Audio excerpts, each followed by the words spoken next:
Meus queridos irmãos e irmãs, bom dia! A paz e a graça do Senhor Jesus seja com todos nós na manhã deste domingo, o segundo domingo de janeiro, em que estudaremos a lição no livro do Êxodo, a segunda lição, lição 2, portanto, que tem o seguinte título: Deus levanta um libertador. Ok? Toda a lição está baseada no capítulo 3 deste livro, o livro do Êxodo, que estamos estudando neste trimestre. Vamos à leitura, então, dos textos e aos comentários, ok? Em nome de Jesus, com a graça de Deus e com a ajuda do Espírito Santo. Êxodo é o livro da libertação, da saída do povo do Egito.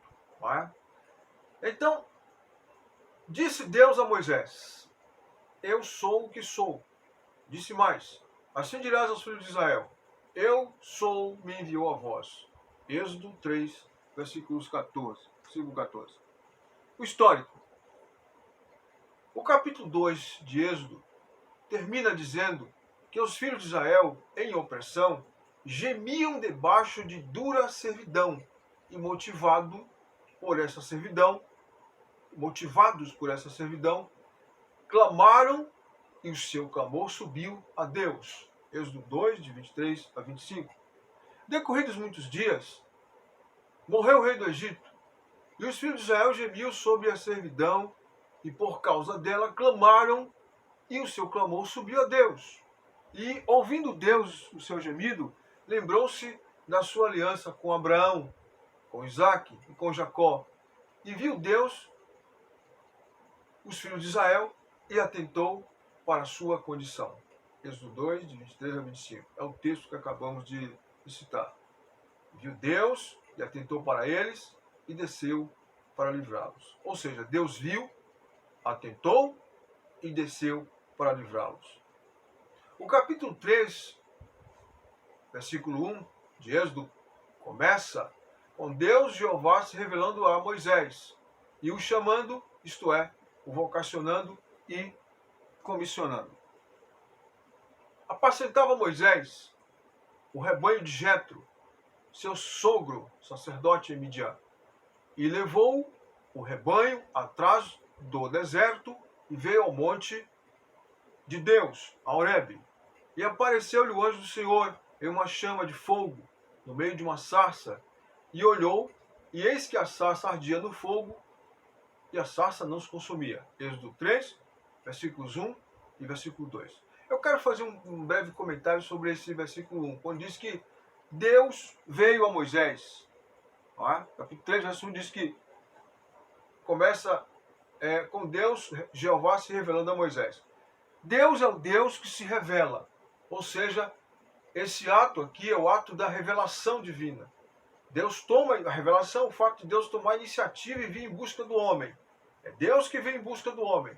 E quando o próprio homem busca a Deus, é Deus quem coloca no coração do homem esse desejo de buscá-lo. Deus se revela. Deus se dá a conhecer, a sua voz, seus desígnios, seus propósitos. Ok? Muito bem. Moisés, que fora preparado nas melhores universidades ou faculdades do mundo de então, sendo ele mesmo, quanto ao preparo humano, talhado no físico, intelecto e na mentalidade estratégica para ser o próximo faraó, pensa que, por meio de seus dons e atribuições humanas, poderia libertar o seu povo. Atos 7:22 diz que Moisés fora preparado em toda a ciência e saber egípcio. Portanto, isso aqui vai dizer que ele foi preparado nas melhores escolas, nas melhores faculdades, nas melhores academias do Egito.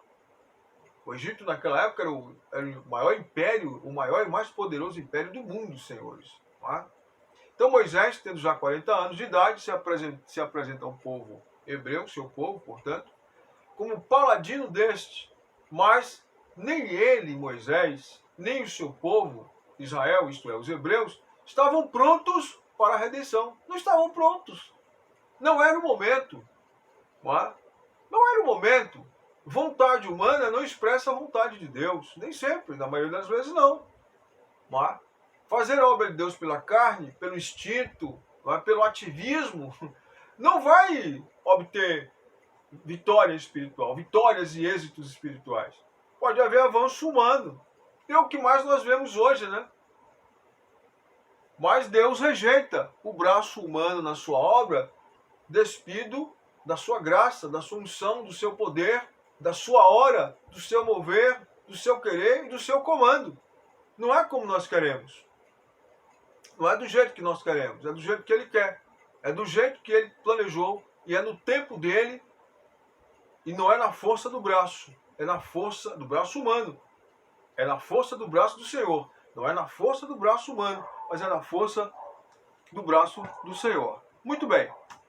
E aconteceu naqueles dias que, sendo Moisés já grande, saiu a seus irmãos e atentou nas suas cargas. E viu que um varão egípcio feria a um varão hebreu de seus irmãos. E olhou a uma e outra banda, e vendo que ninguém ali havia, feriu, isto é, matou o egípcio e escondeu o corpo na areia. Êxodo 2, 11 e 12. Então Moisés foi instruído em toda a ciência dos egípcios e era poderoso em suas palavras e obras. Apenas um comentário sobre o versículo anterior. Veja, Moisés, ele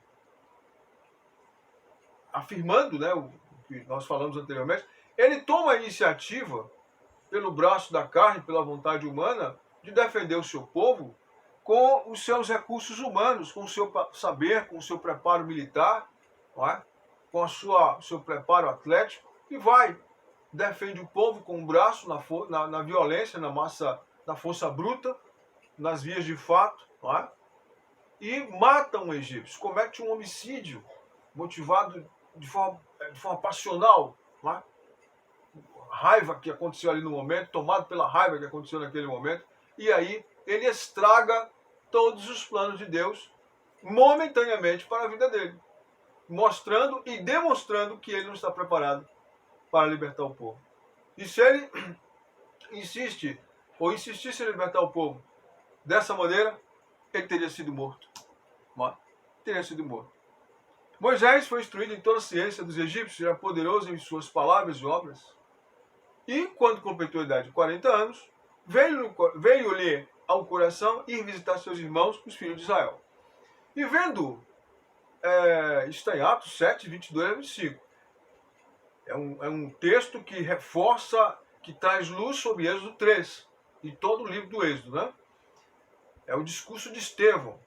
E vendo maltratado um deles, isto é, um dos hebreus, sendo maltratado por um egípcio, certamente um feitor egípcio, né? O defendeu e vingou o ofendido, quer dizer, vingou o hebreu, matando o egípcio. Matando o egípcio. Imagine, ao invés de trazer libertação, ele trouxe mais ira sobre o povo. E ele cuidava que seus irmãos entenderiam que Deus lhes havia de dar a liberdade pela sua mão. Quer dizer, Moisés, ele está querendo aqui se apresentar como o herói, né? Como o libertador, como o líder do povo, né? O líder da revolução, o líder daquele movimento que poderia se iniciar. Mas seria um movimento humano, uma rebelião que seria sufocada de forma sangrenta pelo Império Egípcio, que tinha homens e armas, talvez não em maior número, mas tinha armas e homens com preparo para lutar e matar. Assim era o exército egípcio. Mas eles não entenderam. Os próprios hebreus não entenderam. Não seria pela espada, estratégia ou pela ira do homem. Seria pela brandura e não pela ira. A libertação não seria pela espada, estratégia ou pela ira do homem. Seria pela brandura e não pela ira. Seria pelo cajado e não pela espada. Porque a ira do homem, senhores, não opera a justiça de Deus. A ira do homem, nossa ira, não opera a justiça de Deus. Está em Tiago 1:20. Agora vamos à análise dos versículos propostos. Moisés é matriculado, entre aspas, né, e ingressa na mais importante universidade do mundo, a Universidade de Jeová. isto é, o deserto, a solidão, a dependência, a frustração consigo mesmo, o quebrantamento. Aleluia! Êxodo 3:1. Observe. E apacentava Moisés o rebanho de Jetro, seu sogro, sacerdote em Midian. E levou o rebanho atrás do deserto e veio ao monte de Deus, a Horebe. Moisés aqui está com 80 anos. Ele tinha 40 anos quando fugiu do Egito. E aqui ele está com 80 anos. Então Moisés teve um preparo de 80 anos. Deus teve que despojar Moisés de tudo aquilo que ele era no Egito. E agora Moisés, aquele líder militar, aquele general, aquele homem que foi talhado para ser o próximo faraó, está como um pastor, numa atividade pastoril, solitário no campo, ante o sol do dia, o sol escaldante e o frio gelado da noite, apacentando o rebanho de seu sogro Jetro. Uma vida tranquila, uma vida calma, longe dos holofotes do Egito, longe da visibilidade, do glamour, não é? E levou o seu rebanho atrás do deserto e veio ao monte de Deus, a Horebe. É o cenário perfeito para Deus trabalhar o homem. Ele está sozinho, está solitário, não é? Vem ao deserto, ao interior do deserto, ao sopé do monte Horebe, as montanhas de Horebe, e chega ao monte de Deus, onde Deus, naquele contexto, costumava se revelar. Não é? Muito bem. Apacentava Moisés o rebanho. Eis aí o Moisés solitário. Cenário ideal para Deus falar-lhe e moldá-lo, longe do glamour e dos holofotes do Egito. Leva o rebanho de ovelhas e cabras. Sim, cabras e ovelhas.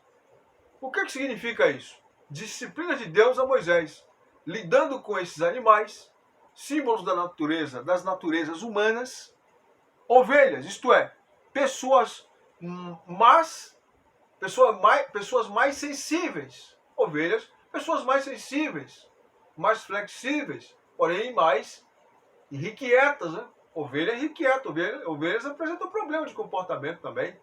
São mais sensíveis, são mais dóceis, não é? Porém trabalhosas. Já as cabras são pessoas em tudo difíceis, pessoas de duro serviço, pessoas que dão marradas. A cabra costuma dar coice, a cabra costuma vir para cima, ela é reativa, ela é reacionária. Então são pessoas cuja natureza são difíceis. Não é? Então Moisés é treinado por Deus lidando com esses animais, que tipifica essas duas naturezas humanas. Dois tipos de pessoas, né? As ovelhas, simbolizadas pelas cabras, as pessoas mais mansas, simbolizadas pelas ovelhas, e as pessoas de temperamento mais difícil, simbolizadas pelas cabras, ou bodes, se você preferir, não é? Bode. Para o deserto, para o lado do deserto, Moisés, chega, enfim, ao centro da faculdade, ou seja, ao deserto. Era o centro da faculdade de Jeová. Era o Moisés frágil, quebrantado, amassado no pó da dependência. Não é? O deserto exigia muito mais do que ciência. O deserto exigia resistência, resiliência, paciência e aprendizado para viver em solidão, em solitude. O barro estava pronto para ser um vaso nas poderosas mãos de Jeová. É o barro sendo moldado, é o homem sendo moldado. Não é? Chegou a Horebe, o Monte Santo e o santuário de Deus na terra. Naquele contexto, Horebe era, aliás, o símbolo do centro da adoração a Jeová. Portanto, era o pastor e não o guerreiro. Era o pastor e não o guerreiro que iria libertar os hebreus. Êxodo 3, versículo 2. Diz-nos assim: Apareceu-lhe o anjo do Senhor numa chama de fogo, no meio de uma sarça. Moisés olhou, e eis que a sarça ardia no fogo, e a sarça não se consumia. A sarça não se consumia. Estava acontecendo ali, mais do que um fenômeno, estava acontecendo um mistério ali. porque havia um arbusto seco, a sarça, e um fogo estranho aos olhos de Moisés. Revela-se, encandeia-se na sarça, porém aquele arbusto ele não começa a se decompor, a despedir, a expelir cinzas, não é? Não começa a se desfazer em cinzas ou em torrões, ele não se consome. Então chamou a atenção de Moisés. Apareceu-lhe o anjo do Senhor. Ou seja, a suprema revelação é precedida de um longo preparo. Para que esta revelação acontecesse a Moisés, esta revelação de Jeová, houve um longo preparo. Estes 40 anos foi o preparo. E o próprio Deus se encarregou de desatar este momento da revelação. No momento em que Moisés estivesse preparado. Preparado espiritualmente. Preparado psicologicamente. Tendo seu caráter macerado no pó. Para que pudesse ser usado por Deus. Né? Eu tenho a dizer aos irmãos o seguinte. Muito pouco do que sabemos da nossa carne e do nosso conhecimento pode ser usado por Deus. Não é que não seja usado. Mas vai ser usado da maneira dele. Mas pensarmos que podemos ser usados da nossa maneira, nós só estaremos atrapalhando a obra de Deus e não ajudando. Tem que ser do jeito dele. Aparecer o Senhor, o anjo do Senhor. Ou seja, a suprema revelação é precedida de um longo preparo. Tem que haver preparo. Esse preparo que universidades, que colégios não dão. É um preparo com Deus. Que as pessoas hoje, boa parte dos servos de Deus hoje não querem isso. E ignoram isso. A aparição do anjo de Jeová no meio de uma sarça. Ou quer dizer então que vai aparecer um anjo para nós hoje? Eu não sei. Nós temos a palavra, não precisa mais um anjo aparecer. Mas quantos hoje recorrem à palavra? Quantos hoje gastam tempo com a palavra? Quantos hoje creem verdadeiramente na palavra, como ela é? Como palavra de Deus? Um infeliz recentemente disse que a Bíblia precisava ser atualizada para lidar com certo grupo de pessoas. Não é? Pois é. E se diz pastor e se diz obreiro. Então, a sarça ardia e não se consumia.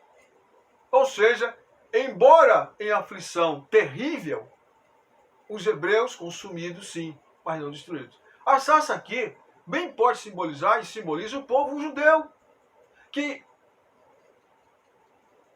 envolvido no fogo da aflição, e pelo fogo da aflição, o fogo da sarça, o fogo de Jeová, que os estava consumindo, que os estava possuindo, mas não os consumia. A sarça ardia, mas não se consumia.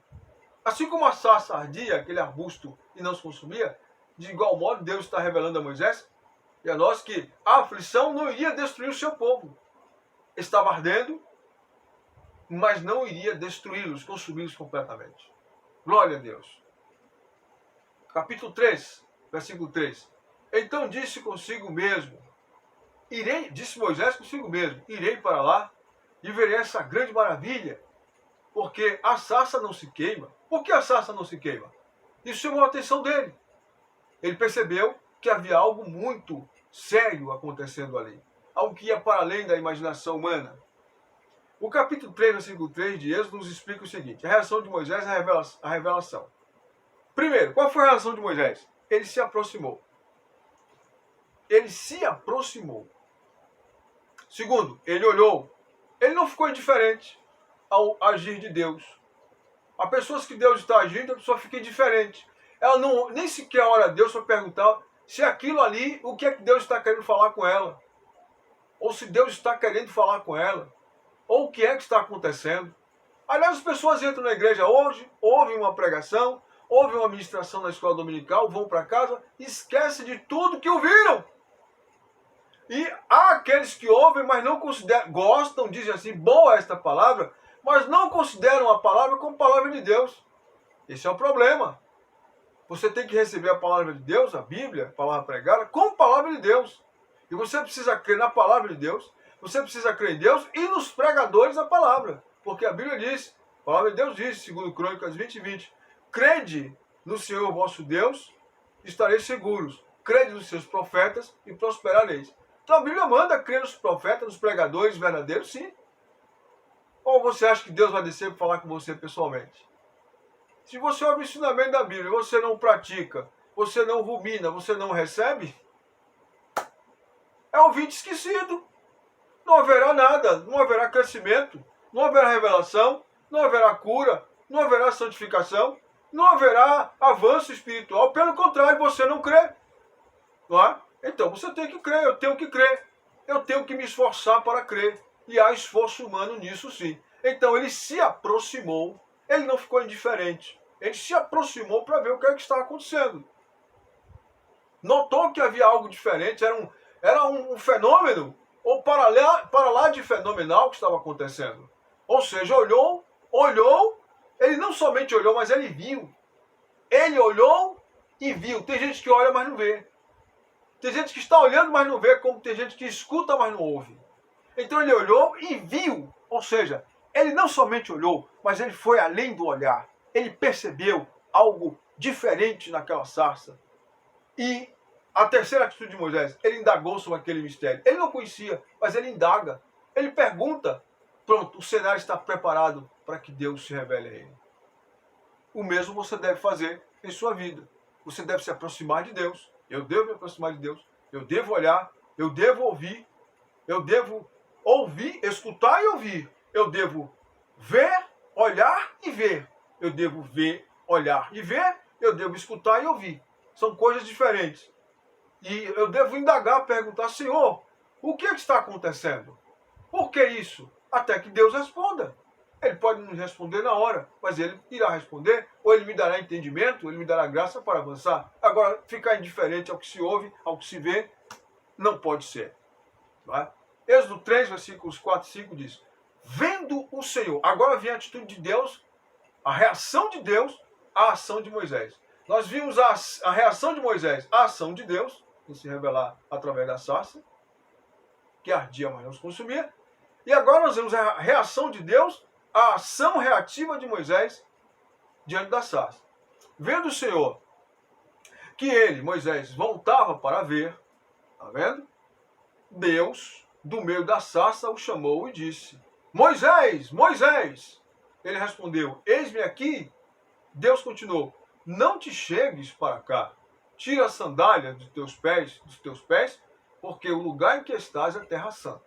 Então veja, a partir do momento que Moisés, prestando atenção ao que estava ocorrendo, ele volta-se para Deus, ele volta-se para o que está acontecendo, e ele estava voltando-se para Deus sem saber, então Deus se volta para ele. Deus só fala com você, Deus só fala comigo quando eu me volto para escutar o que ele está falando. Grave isso. O povo de Deus hoje, na maioria, lamentavelmente, é ouvinte esquecido. Ouve pregações como se estivesse ouvindo qualquer coisa. Aquela pregação é sua vida. Aquela leitura bíblica, aquela pregação, é a sua vida, é a sua santificação. Ela que vai lhe alimentar naquele dia e durante toda aquela semana e durante vários meses e por toda a vida. Como é que você ouve de qualquer maneira e vê de qualquer maneira? Como é que Deus vai voltar-se para nós se nós não nos voltarmos para Ele? Quando a palavra de Deus diz em Zacarias 1,3, tornai-vos para mim e eu me tornarei para vós, diz o Senhor. Torne-se para Deus como Moisés, torne-se para Deus como Moisés tornou, e assim o Senhor voltou e falou com ele. Vendo a atitude dele, Deus então falou com ele. O capítulo 3, versículos 4 e 5 de Êxodo, nos mostra o seguinte. A reação de Jeová diante da aproximação de Moisés. Deus reagiu. Deus o chama por meio de uma voz e sai do meio da sarça. A reação de Deus foi, Deus, Jeová, o chama por meio de uma voz e sai do meio da sarça. Jeová o faz, e por fim Jeová o faz saber que sabe o seu nome e o chama pelo nome. Moisés, Moisés. E Jeová o faz saber que conhece o seu nome. E o chama pelo nome. Moisés, Moisés. Moisés está sabendo que ele está lidando com um Deus que sabe quem ele é, onde ele mora, onde ele reside, sabe a história dele. É um Deus todo-poderoso, todo-sábio, todo-onisciente. Glória a Deus. Deus o avisa solenemente que ele está pisando, ele, Moisés, está pisando em terra santa. E por isso deve descalçar as sandálias. Quais sandálias Moisés deveria descalçar? As alparcas que ele estava ali? Sim. Mas há algo mais que ele devia descalçar-se, né? Ele está em terra santa, ele está lidando com um Deus que não é semelhante aos deuses talhados em pedra ou esculpidos em mármore do Egito, em argila, em barro, não. É o Deus vivo, é o Deus santo e todo-poderoso, é o Deus que é fogo consumidor. Então Moisés deveria se desfazer-se também das sandálias da vida do pecado, as sandálias da autossuficiência, as sandálias da força do saber humanos, da força e saber humanos, e as sandálias da independência ou da autossuficiência, como nós já falamos. As sandálias da independência. Ele devia despir-se dessas sandálias e calçar, ou melhor, deveria descalçar-se para, enfim, ser calçado com os calçados da obediência a Jeová. Das sandálias de servos de Jeová, de servo de Jeová. Da dependência de Jeová. E andar no tempo. Ele deveria calçar-se também com as sandálias que o levariam a andar no tempo, no passo e no compasso de Deus, Jeová. Aleluia. Não se faz a obra de Deus no nosso tempo, não se faz a obra de Deus no nosso passo, no nosso compasso. É no passo de Deus. É no compasso de Deus. É no passo e no compasso. É no ritmo dele, não no nosso ritmo. Ok? Capítulo 3, versículo 6. Disse mais: eu sou o Deus de teu pai, o Deus de Abraão, o Deus de Isaac, o Deus de Jacó. Moisés escondeu o rosto porque temeu olhar para Deus. Capítulo 3, versículo 6 diz: Deus revela-se como o Deus da aliança, como o Deus de Abraão, Isaac e Jacó. Então Moisés vê e passa a perceber que o caso é sério. É o Deus da aliança. É o Deus que esteve lá atrás com Abraão, com Isaac e com Jacó, que agora chega 430 anos depois para estar com ele e com o seu povo. E que não está indiferente a nada do que está acontecendo. Capítulo 3, versículo 6. Continuando. Havendo, pois, Moisés sido por Deus matriculado e feito um curso de cerca de 40 anos no deserto, tendo como disciplinas solidão, dificuldades, quebrantamento, abalo na aparência, rugas, envelhecimento, calos nas mãos, pele queimada pelo sol escaldante, despojamento da glória e resquício do glamour do Egito, despojamento da glória e resquícios do glamour do Egito. Deus teria que tirar tudo o que ele trouxe de bagagem do Egito. Tudo. De dentro, por dentro e por fora. Ele também tinha que ser forjado na escola da oração, da meditação e do jejum. E foi. Ele também teria que ser forjado na escola da formação de uma família com uma mulher simples, uma camponesa. Uma mulher temente a Deus. E não uma mulher da moda. Uma mulher cujo figurino era a mente, o saber, o comportamento e as indumentárias do Egito. Não, era uma mulher simples. Uma mulher camponesa, mas uma mulher temente a Deus. Uma mulher dos campos. Uma mulher filha de um pastor. Uma mulher de vida simples, mas uma mulher fiel. Uma mudança total, por fim, no seu estilo de vida. Capítulo 3, versículos 6 e 7 diz: Disse mais o Senhor: Eu sou o Deus de teu pai, o Deus de Abraão, o Deus de Isaac, o Deus de Jacó. E Moisés encobriu o seu rosto, porque temeu olhar para Deus. E disse o Senhor: Tenho visto atentamente a aflição do meu povo, e tenho ouvido o seu clamor por causa dos seus exatores, porque conheço as suas dores. Conheço as suas dores. Mas por que Deus não agia logo? Por que Deus deixou passar tanto tempo? E nós pensamos justamente que Deus não está nos vendo. Que Deus está indiferente. Agora, pois, Moisés estava pronto. Pronto para a sua primeira aula prática. Primeiro teste. Voltar ao Egito. Moisés agora está pronto. 80 anos.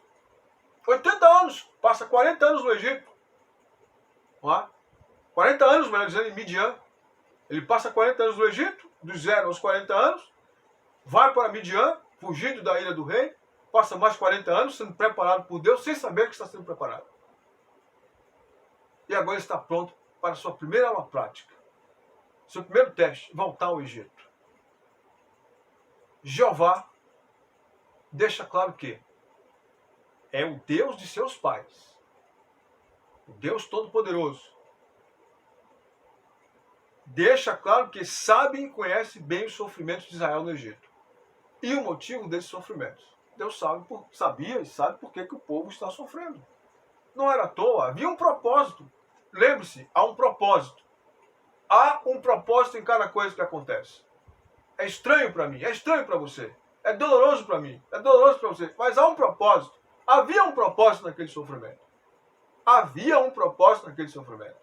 Não era algo solto que estava acontecendo, fora do controle de Deus, fora do plano de Deus. Se lembre que Deus faz com que todas as coisas contribuam para o bem daqueles que amam a Ele. Não significa dizer que todas as coisas são para o nosso bem, mas que Deus opera nessas coisas que estão acontecendo para fazê-las concorrer para o nosso bem. Entendeu? Deus, embora ciente das cargas e dores de Israel, só agiria em seu próprio tempo. Haveria de acontecer e estava algo em andamento. Mas o que estava em andamento? Primeiro, teria que cumprir-se o que Jeová falou a Abraão, em Gênesis 15, 13, quando disse: e que, após isso, ele, o Senhor Jeová, os tiraria de lá. Ou seja, pois ainda não era o tempo. O que foi que Deus disse? Sabe com certeza que a sua descendência será peregrina em terra estranha, será perseguida e massacrada em terra estranha por 400 anos. Mas eu os tirarei de lá e julgarei a nação a qual eles têm que servir. E que por isso, ele, o Senhor Jeová, os tiraria de lá. Pois ainda não era o tempo. Ou seja, durante os 400 anos, não era o tempo. O povo estava crescendo, se multiplicando, com sofrimento, é claro. Mas havia um plano em andamento ali. Havia certo cuidado na escravidão. Havia certa proteção na escravidão. Porque o Egito servia de escudo para Israel na escravidão. Israel no deserto, Israel solto no mapa, na terra, ele era alvo fácil para inimigos, pois ele não tinha armas. Eram nômades. Seriam feitos escravos por outros povos, talvez muito piores que os egípcios, com toda certeza. Então, de certa maneira, os egípcios serviram-lhes de proteção, entre aspas, até certo ponto. Não é? Com as dificuldades inerentes, é claro. Porque existe aí o efeito do pecado que Deus ameniza, mas não tira. Eles tinham comida, eles tinham casa, trabalhavam duro, mas se multiplicavam. Até que vem a ira de um rei, é o período mais duro, mas não foram 430 anos de servidão. Foram 430 anos no Egito, porém um período do rei, desse rei que reassume, ao que tudo indica foi Ramsés, que recupera a dinastia egípcia, não é? E que passa a perseguir de forma cruel o povo, ordenando inclusive a morte das crianças sendo lançadas no Nilo para os crocodilos e mortas de outra maneira, não é? O que está no capítulo 2. Não é? Teria de cumprir isso que Jeová falou, pois ainda não era o tempo. Havia um plano em andamento e um propósito na escravidão. O propósito da escravidão era proteção. O Egito, de certa forma, era um escudo para a proteção de Israel, mesmo com o sistema de escravidão. Não é? Não tenha dúvida disso. E o povo estava crescendo porque Deus estava controlando aquelas dores ali para que o povo não fosse dizimado. Era a sarça ardendo, mas não se consumindo. A sarça, ou seja, o povo ardia na aflição, mas não se consumia. Quanto mais a sarça ardia, mais o povo se multiplicava. Ou seja, quanto mais o povo, que é a sarça simbolizada aí, passava por aflição, mais ele se multiplicava. Entende? Porque Deus estava no controle do processo, estava e está. Então disse a Abraão, saibas de certo, ainda era Abraão, né? Saibas de certo, que peregrino será a tua semente em terra que não é sua, em terra estrangeira, terra alheia, e servi-los-á e afligi-la-ão 400 anos. Sendo que a parte mais cruenta da aflição, mas que não passou por aflição, a parte mais cruenta da aflição foi aqueles últimos 50, aqueles últimos 100 anos, com aquela dinastia daquele faraó. Mas também eu julgarei a gente a qual servirão, e depois sairão com grande fazenda. Deus, portanto, já havia anunciado que a libertação não se daria senão após o cumprimento de 400 anos. Teria que se passar 400 anos. E ao todo do livro do Êxodo fala que foram 430 anos. O dia que todos os exércitos saíram, todos os exércitos de Deus, ou seja, o povo de Deus saíram do Egito. Ali em Êxodo capítulo 12. Tá? Foram 430 anos. 430 anos ao todo, né? Muito bem. Então havia um plano em andamento. Deus estava controlando, tudo estava acontecendo. Tá? Teria que se cumprir os 430 anos também, porque a terra para a qual eles seriam enviados, seriam levados, introduzidos por Deus, ou seja, a terra de Canaã, na qual habitavam 7 nações, Deus está esperando, porque Deus é justo, que a iniquidade dessas nações encha a medida para desapossá-los de lá.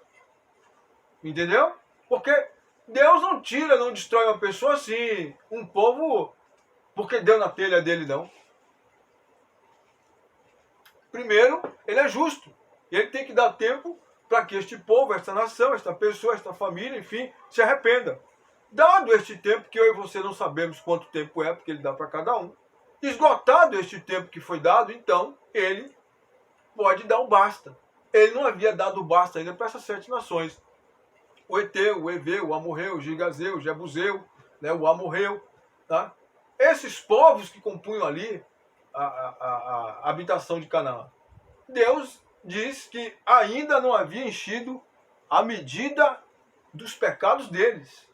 E que isso estaria pleno após os 400 anos. Então, Deus pode tirar Israel do Egito e introduzi-los em Canaã, ordenando a Israel que sirva de instrumento de sua ira para destruir esses povos. Ok? Versículo 8. Portanto, desci, observe, portanto, desci para livrá-lo da mão dos egípcios e para fazê-lo subir daquela terra, uma terra boa e larga, uma terra que mana leite e mel, ao lugar do cananeu, do Eteu, do Amorreu, do Ferizeu, do Eveu e do Girgazeu. Está vendo? Observe. Versículo 8, vamos aqui interpretar. O verdadeiro libertador e a causa da libertação foi o próprio Deus. Entendeu? Jeová, o Deus da aliança, desceu para livrar Israel, tendo como alvo a libertação física, emocional, mas principalmente a libertação espiritual. Não só a libertação dos grilhões físicos, mas a libertação dos grilhões espirituais. Entendeu?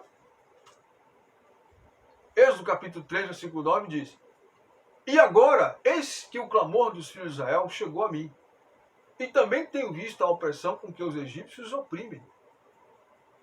Deus viu, Deus atentou e Deus desceu. Então a libertação aconteceu porque Deus desceu. Você entendeu por que as coisas acontecem? É porque Deus desceu. Por que nós pregamos o Evangelho hoje? É porque Jesus desceu. Jesus veio. O Filho do Homem veio do céu. Ele encarnou-se e voltou para o céu e nos mandou pregar o Evangelho. E desde os apóstolos se prega o seu Evangelho. Quando alguém é curado, foi porque Deus desceu. Deus atendeu a oração. Quando alguém é salvo, é porque Deus desceu. Quando alguém se converte a ouvir uma palavra, é porque Deus desceu naquela palavra. Deus desceu, não é sucesso do pregador, não é sucesso de quem quer que seja, é porque Deus desceu. Ele diz, eu desci para livrá-lo das mãos dos egípcios. Entendeu? Portanto, desci para livrá-lo das mãos dos egípcios e fazê-lo subir daquela terra, uma boa terra larga, que mana leite e mel. Terra de fartura, terra de bênção. Não é? Muito bem. Avançando. O versículo 9 diz o seguinte: E agora, eis que o clamor dos filhos de Israel chegou a mim, e também tenho visto a opressão com que os egípcios oprimem. O clamor dos filhos de Israel é vindo até mim. Mesmo havendo promessas aos pais, era necessário que Israel clamasse. Entendeu?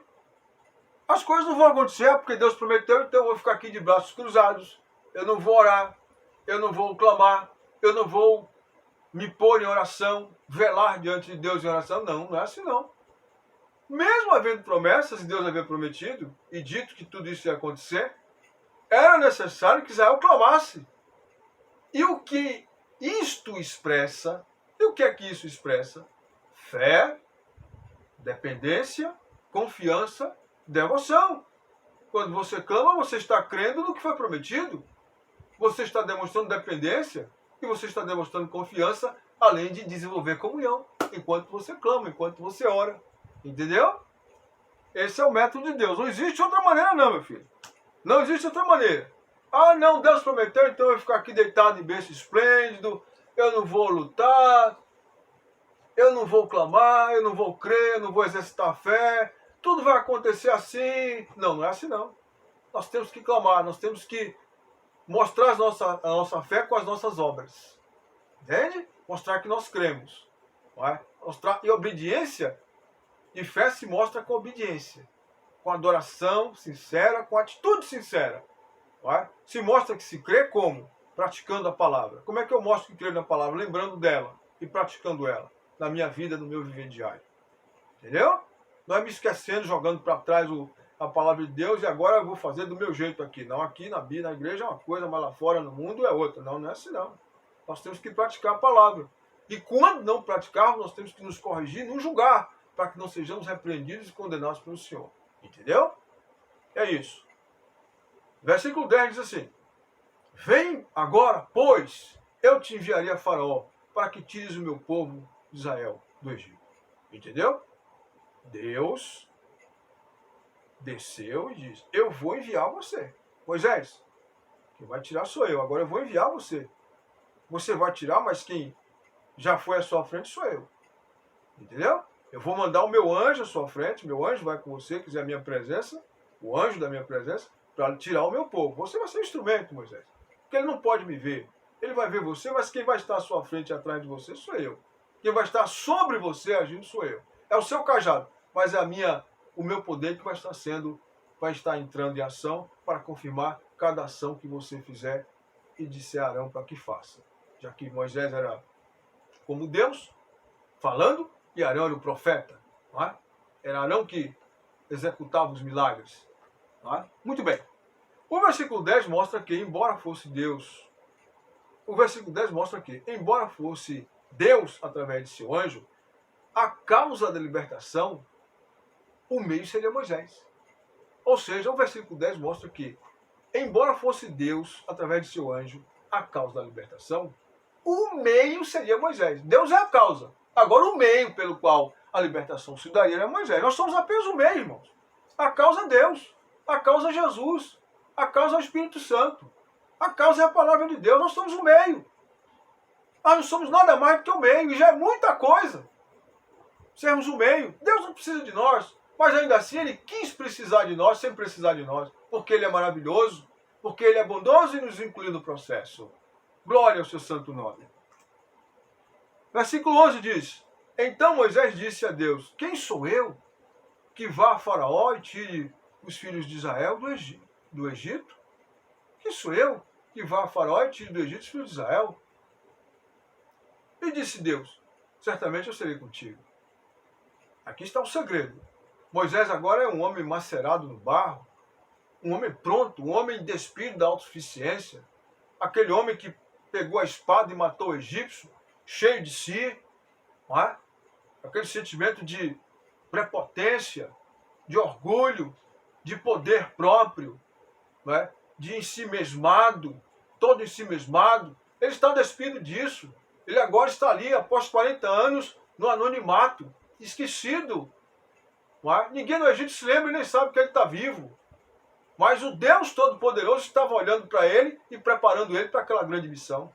Então, só que esse preparo envolvia o esvaziamento de si, do eu, do ego, das suas prerrogativas humanas, que Deus iria usar à frente, mas agora a sua maneira, e não a maneira dele, a maneira arrogante, a maneira da carne, não é? Com o pendor da carne, mas sim com o pendor do Espírito. Não pelo pendor da carne, não pela inclinação da carne, não pela força do braço, do intelecto, mas pelo poder do Espírito, não por força e nem por violência, mas pelo meu Espírito, diz o Senhor. Então é o Moisés humilde, é o Moisés que é ensinado a ser humilde pelas circunstâncias que ele viveu. Quem sou eu que vá a Faraó? Ele não se considera digno. É um homem que está com uma autoimagem em baixa.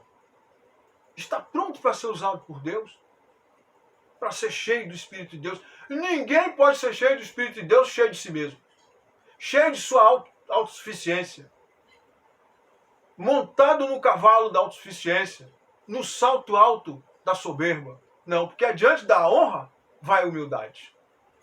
A soberba precede a queda, para diante da honra vai a humildade. E Deus diz, certamente eu serei contigo. Aqui está o segredo. Moisés, eu estou vendo. Mas eu serei com você, Moisés. Eu serei a sua glória. Não é mais a glória do Egito, a glória do general, a glória do capitão, a glória do futuro faraó do Egito. Não. Eu serei com você, Moisés. Serei contigo. Isto será por sinal de que eu te envio. Quando houver tirado este povo do Egito, servireis a Deus neste monte. Você vai trazer este povo aqui neste monte para que eu lhe ensine as minhas leis e eles me adorem. Glória a Deus. Êxodo capítulo 3, versículos 11 e 12 diz. Vamos analisar aqui mais profundamente. Moisés se mostra indigno e tem uma autoimagem baixa acerca de si mesmo. É o que nós falamos. Mas aquele que o chamou, ou seja, Jeová, o está capacitando. Não é mais a capacidade adquirida nos 40 anos que viveu no Egito, mas agora é a capacidade dada pela unção de Deus, pelo cajado de Deus, pelo poder de Deus e pelo anjo que ia à sua frente, enviado por Deus. Êxodo 3, versículos 14 e 15. 13, 14 e 15. Então disse Moisés a Deus, eis que, quando vier os filhos de Israel, e lhes disser, o Deus de nossos pais me enviou a vós, eles me disserem, qual é o seu nome? Que lhe direi? E disse Deus a Moisés, eu sou o que sou. Disse mais, assim dirás aos filhos de Israel, eu sou, me enviou a vós. Êxodo 3, 15. E disse mais a Moisés, assim dirás aos filhos de Israel, o Senhor Deus, o Deus de vossos pais, o Deus de Abraão, o Deus de Isaac e o Deus de Jacó, me enviou a vós, este é o meu nome eternamente, este é o meu memorial de geração em geração. Ou seja, Deus Jeová revela seu nome eterno a Moisés. E o ordena que diga ao povo que foi ele, Jeová, que o ordenou, que o enviou. Deus revela o seu nome e o envia ao povo e ordena que diga a este que foi ele, Jeová, que o enviou. Vai e ajunta os anciãos e dize-lhes, o Senhor, Deus de vossos pais, o Deus de Abraão, o Deus de Isaac e de Jacó, me apareceu dizendo, certamente vos tenho visitado e visto o que vos é feito no Egito. Deus manda a Moisés dizer isso ao povo e aos anciãos. Não é? Ou seja, ordena a Deus a Moisés que reúna aos líderes do povo e diga-lhes que Jeová lhe falou e tudo o que ele viu, para testar-lhes a fé. Para testar-lhes a fé. Ok? Deus manda a Moisés dizer isso, eles não viram, mas Deus manda a Moisés dizer para que eles creiam nele e creiam que Deus o enviou, para testar a fé deles. Este é o método de Deus. Muito bem, versículo 19 diz, e ouvirão a tua voz, e irás com os anciãos de Israel ao rei do Egito, e lhe dirás, o Senhor, o Deus dos Hebreus, nos encontrou, agora, pois, deixa-nos ir caminho de 3 dias para o deserto, a fim de que sacrifiquemos ao Senhor nosso Deus. Eu sei, porém, que o rei do Egito não nos deixará ir, se não for obrigado por mão forte. Jeová advertiu a Moisés que a missão não seria fácil, e seria em etapas. Que o faraó faria jogo duro, mas que no fim seria quebrado e os deixaria sair. Porque Deus estaria atuando em cada etapa, solapando, minando a faraó e ao seu império, ao seu reino. E ao final ele capitularia e se renderia aos pés do Senhor e aos pés de Moisés. Glória a Deus. Portanto, estenderei a mão e ferirei o Egito. É Deus falando. Eu, Moisés, estenderei a mão e ferirei o Egito, com todos os meus prodígios que farei no meio deles. Depois os deixarei. Era a espada de Javé descendo sobre Jeová, de Deus, do Senhor Deus, descendo sobre o Egito, cobrando os 400 anos de servidão, cobrando a morte das crianças e cada chicotada que eles deram no povo de Deus. Deus deixa que a justiça seja perpetrada, mas ele virá cobrar. Não se esqueça disso. Os juízos que Deus derramou sobre o Egito revelam sua justiça. Embora permita a dor e a injustiça e até o martírio de inocentes, Jeová revelará sua justiça. Entendeu? Jeová revelará sua justiça, não vai ficar impune. Jeová comissiona seu servo, importante. Preste muita atenção que nós estamos terminando essa aula. Jeová comissiona seu servo Moisés para efetuar 2 libertações. 2. Primeiro, libertação física. Libertação dos grilhões, libertação dos açoites. Libertação física, libertação dos grilhões, dos açoites. Libertação geográfica. Diríamos até a libertação moral. Mas também a missão era não somente tirar Israel do Egito, mas principalmente tirar o Egito de dentro de Israel. Em Atos 7,39 está escrito: a quem nossos pais não quiseram obedecer, ou seja, a Moisés. Antes o repeliram e no seu coração voltaram para o Egito. Eles intentaram voltar ao Egito tendo constituído um capitão no bezerro de ouro, no caso do bezerro de ouro, e na rebelião de Datã, Corá e Abirão. Não conseguiram voltar geograficamente. E outras 10 vezes eles reclamaram, murmuraram contra Deus. E disseram: por quê? Não seria melhor morrermos no Egito, onde tínhamos panelas de carne, cebolas, pepinos, porros e etc. Tínhamos fartura e tínhamos casa? Chamaram o maná de miserável, de pão miserável, o pão que Deus mandou do céu, e chamaram de miserável. Blasfemaram contra Deus e contra o pão que Deus enviou. Aquele pão que era símbolo, era um sinônimo, apontava para o pão do céu, o verdadeiro pão do céu que é Cristo. Eles chamaram aquele pão de vil e miserável. Nunca faltou aquele pão durante os 40 anos no deserto.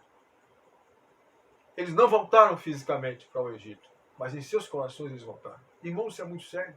Há pessoas hoje que em seus corações voltaram para o mundo. Algumas voltaram geograficamente mesmo, espiritualmente e geograficamente. Estão no mundo, estão bebendo, estão jogando, estão no jogo. Voltaram a jogar na loteria, voltaram a se prostituir, voltaram a tomar cachaça, voltaram a fumar, voltaram a ter um caso extraconjugal e por aí vai. Voltaram às fronteiras do pecado e entraram no território do pecado e do diabo, do demônio, do Satanás, do coisa ruim.